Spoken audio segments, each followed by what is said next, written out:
Black America. John Lewis here again with X Known. I'd like to welcome you to episode 11 of XCast, Voices of the Unforgotten. And here for week 3 of Women's History Month, we're going to be talking about Claudette Colvin, the first to say no. So let's go ahead and hop right into it. History often tells the story of civil rights movements as if it happened clean, as if it happened once, as if one woman on one bus on one day changed everything by herself. That version is easier to package. It's easier to teach. It fits on a poster. But the truth is messier and more powerful. The truth is that before the world ever learned the name Rosa Parks, before the cameras, before the carefully chosen timing and strategy, a 15-year-old black girl in Montgomery, Alabama had already said no. Her name was Claudette Colvin, and for a long time, history almost buried her. Now, Claudette was born in 1939 in Montgomery, a city engineered by segregation. Every part of daily life had a rule. There were rules for where black people could sit, which water fountains they could use, which neighborhoods they could live in, which jobs they could hold. Even the act of riding a bus was designed as a daily lesson in who mattered and who didn't. As a student, Claudette studied the Constitution in school. She learned words like liberty, justice, and equal protection under the law. She learned that citizens had rights and that the laws were supposed to protect those rights. But when she left school and stepped onto a city bus, she saw the opposite. She watched black passengers pay their fare at the front, step back off the bus, and re-enter through the back door like unwanted cargo. She saw drivers pull away before black riders could get back on. She saw older black women and men ordered out of their seats by white passengers who had paid the same fare. The contradiction between what America claimed to be and what it was in front of her eyes didn't just bother Claudette in theory. It bothered her in her body. She felt the unfairness every time she climbed the steps of a bus and every time she watched adults quietly give in to insulting rules simply to survive the day. Now, on March 2nd, 1955, that pressure finally snapped. After school, Claudette boarded a Montgomery city bus with some of her classmates. They sat in the middle section, the area where black passengers could sit as long as no white rider wanted the space. As the bus grew more crowded, a white woman boarded. The driver ordered Claudette and her friends to stand so the white passenger could now have the row. 3 of the students stood up. Claudette didn't. She remained seated. Not because she was trying to start a movement, not because there were cameras or reporters or hashtags. She remained seated because she was tired of being asked to disappear. She later said it felt like history had glued me to the seat. The driver shouted at her. She didn't move. Police were called. 2 officers boarded the bus. They demanded that she get up, and she refused. They grabbed her arms, and she kicked, she cried, she shouted that it was her constitutional right to remain seated. They pulled her out of the seat and dragged her off the bus. She was handcuffed on the sidewalk and shoved into the back of a police car. And Claudette was only 15 years old.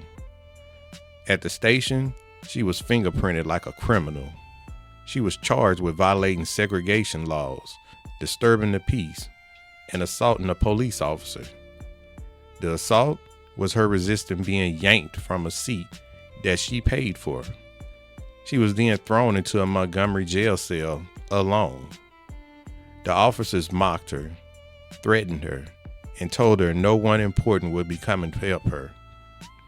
For hours, a teenage girl sat on a cold bench, listening to footsteps in the hallway and wondering what would happen next. When she was finally released into her mother's arms, something in her childhood had broken. She had experienced the full weight of the system that had always seemed distant in textbooks.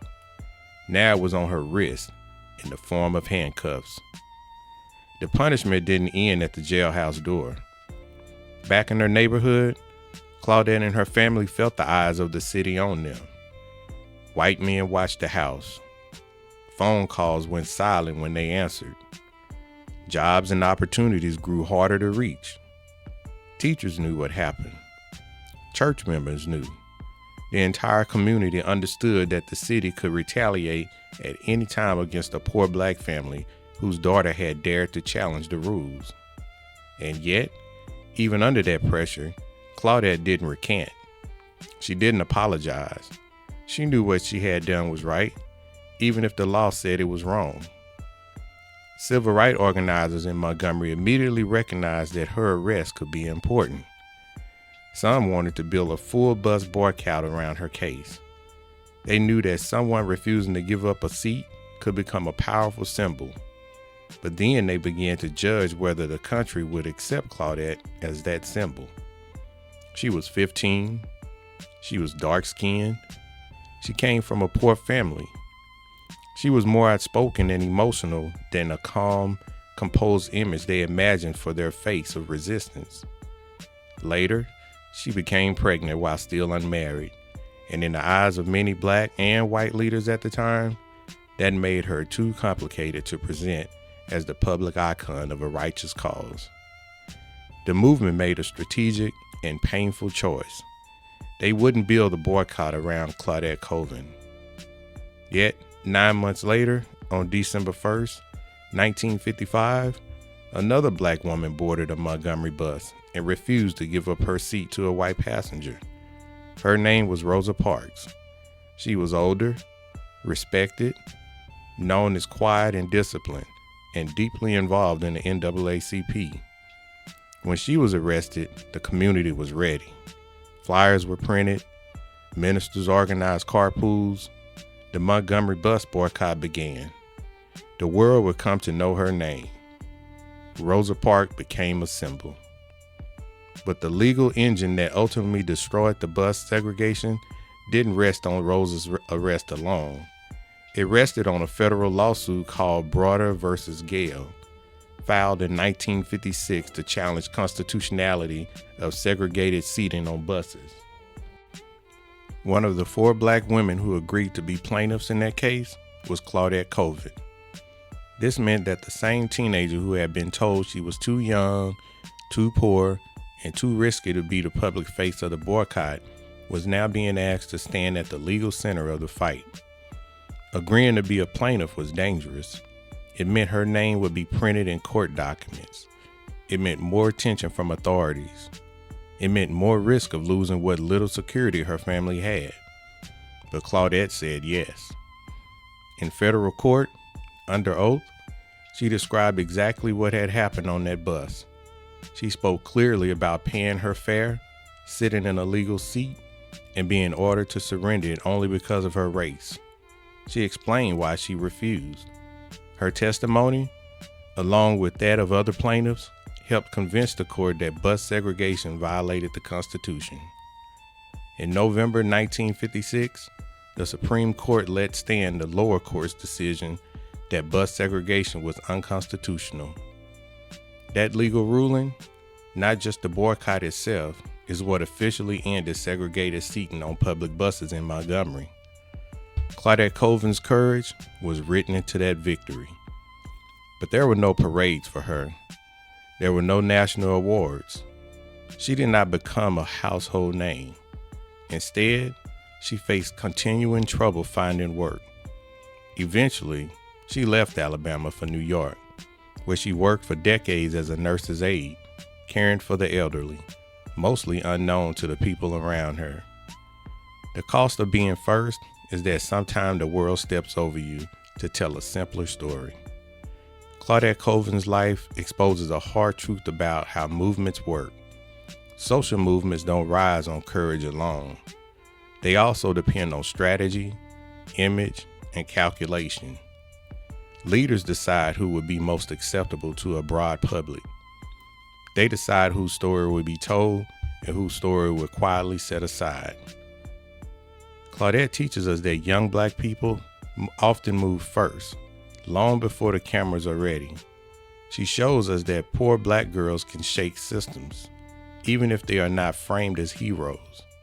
She reminds us that legal change is built on invisible risk, and those risks are usually carried by the most vulnerable. Her story still matters today.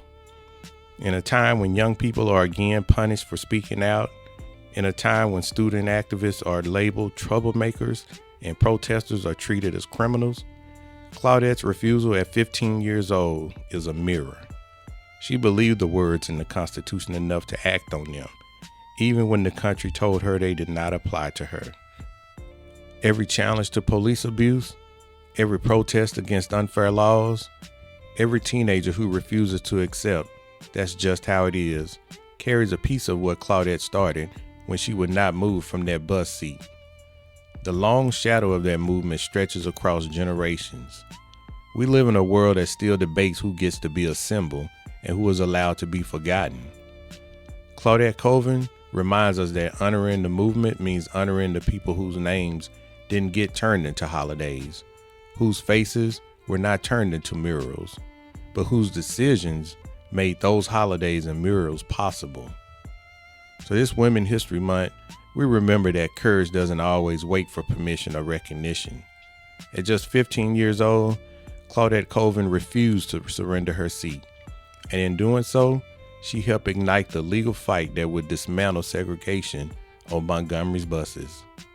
Her legacy reminds us that when young women stand firmly for justice, their bravery can move history forward and open doors for generations to come. So go to xknown.com right now, read the mission statement, look through the Share the Knowledge page, copy and repost that link because it's on us to share it because they won't. I'm going to say that again. Go to xknown.com right now, read the mission statement, look through the Share the Knowledge page, copy and repost that link, and share it because it's on us to do it because they won't. And then wear the legacy. Let people ask you what the crest or X-Known means and tell them. Tell them about Claudette Colvin. Tell them she was 15 years old when she said no. Tell them she was arrested, threatened, and pushed aside. Tell them she testified in the case that actually broke bus segregation. Tell them how her courage lived in the courtroom, not just on the bus. Tell them why she still matters. Tell them we will not forget. This is X-Known. For the people they tried to erase, for the people they tried to distort, for the people they tried to turn into warnings, but couldn't.